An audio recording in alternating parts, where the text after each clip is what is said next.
Коми-филиал Т+, приступил к реконструкции трубопроводов. С 20 мая в районе домов 9-11 по улице Кирова ведутся работы по замене тепломагистрали.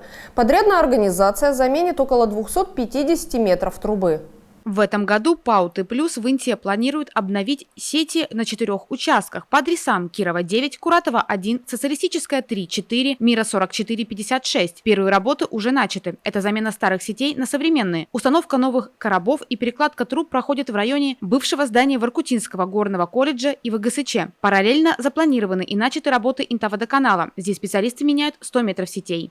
В этом году в планах у нас 4 перекладки по тепловым сетям. Это именно модернизация на новую трубу в ППУ изоляции. Здесь работы стартовали 20 мая. Труба 400 с переходом на 500. Планируем окончить в металле до 20 июня, для того, чтобы потом провести гидравлические испытания. Также у нас еще 3 участка помимо этого. Это в районе магазина Фикс Прайс, потом Социалистическая 4, это магазин Адак, и, соответственно, квартальные сети, это Мира 44, Мира 56. Суммарно объем перекладок в метраже составит около 900 метров в однотрубном исполнении.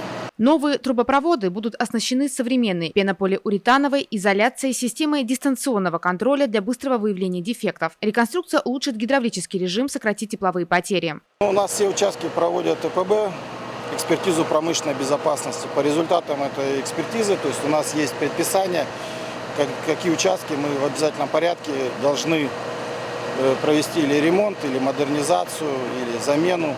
Потому что в случае, если мы не проводим эти мероприятия в указанный срок, данные участки должны быть выведены из эксплуатации, запрет на их эксплуатацию. Через дорогу возле здания Дворца культуры и техники ПАО «Т+» проведет работы по устранению повреждений теплосетей и благоустройству территории. Подготовительные работы уже проведены. Туда мы приступим к работам, там у нас есть небольшой дефект.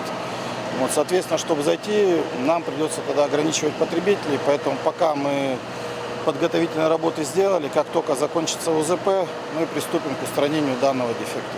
Перекладка сетей в районе домов Кирова 9-11 не повлияла на снабжение горожан теплом и горячей водой. Для этого была изменена схема подачи воды. Завершить данные работы планируется в конце июня. Также компанией Т+, будет проведено восстановление благоустройства на участках по улице Мира 59 и 69, Горького 12-14, Куратова 17-19-22, которая начнется во второй половине июля. В планах капитальные и текущие ремонты 4 котлоагрегатов и турбоагрегата, 5 зданий и сооружений Интинской ТЭЦ.